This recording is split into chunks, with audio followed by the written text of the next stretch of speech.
Greetings, Light Tribe, Janine Palmer here, Spirit Silver Moon. To go over something about numbers or numerology. So a lot of people are interested in numerology and how it ties into higher wisdom.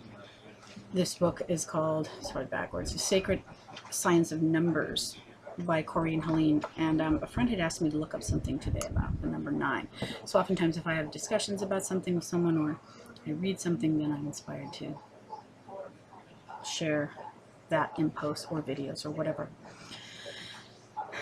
Okay, and this is tying into the mystery, okay, or the mystery school teachings.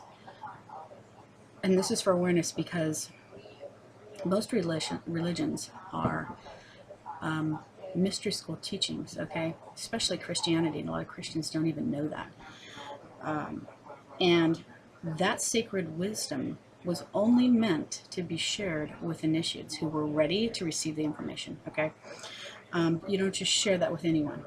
That is sacred, ancient wisdom, and it has to be understood at deeper levels, okay? That's why you need to be an initiate to be ready to receive the information and understand what it means for your raising your vibrational level, your awareness, your consciousness, okay?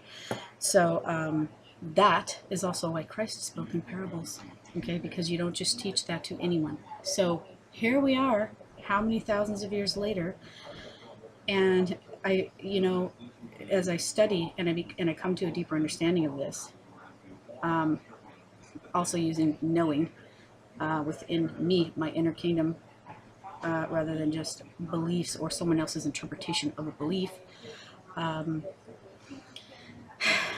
that so many today, well, many religions are collective egoic groups completely identified with thought.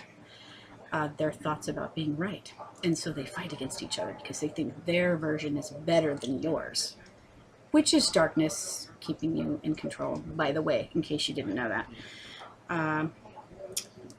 So a lot of groups, everything's up to interpretation. Everybody interprets it differently. Look at how many different sects of Christianity there are. Oh my God.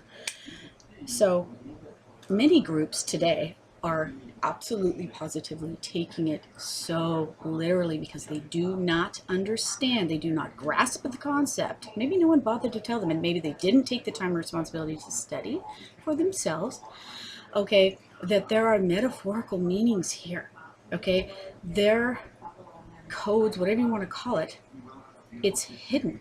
It's in between the words and the lines, and it's up for the individual seeker to determine what that means to him or her, okay? But they just go in, groupthink like sheep, while some preacher preaches an interpretation of something which probably isn't even his interpretation of something, okay? And they might be in error, do you think? Well, they don't realize it. Okay, so I'm going into this probably before I even go into the next video to read what I want to read, and there's a bunch of different little sections, so I'll be doing a few videos on this. But so this will make more sense when I read from this lovely book. But for instance, if we are here to raise our consciousness, okay, by studying and learning and growing and having experiences, whether good or bad, and how we open and unfold, okay, we have to do that. And we can tap into ascended masters, okay, Christ, God, whoever we need for help in that endeavor. But this is what I'm talking about from misinterpretations. So somebody interprets it that, oh, I don't have to do anything because someone else is going to do it for me. And then I can also walk around and act like an asshat on this planet, okay, and judge people because I'm saved. I mean, I'm sorry. It's just that so many, there's beautiful, wonderful Christians out there, but there's so many of them that are so freaking judgmental, absolutely obnoxious, the way that they think they are so superior and holier than thou, and they point their fingers in judgment and blame, and they treat their brother like a piece of shit, and that's not okay. Sorry.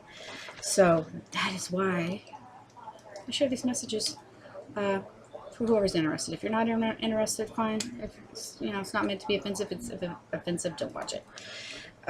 So this is just to bring more awareness about misinterpretation and mistranslation of Scripture, things we adopt and believe, okay? Belief is not truth.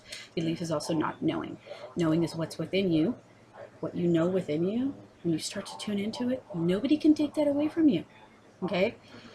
Beliefs don't need to be, or beliefs people think they need to defend, okay? Knowing doesn't need to be defended. So if a belief needs to be defended, it might not be truth. Okay, so now this is over 5 minutes, so I will start another video because I want to share some very interesting things with all of y'all. Thanks, bye, peace.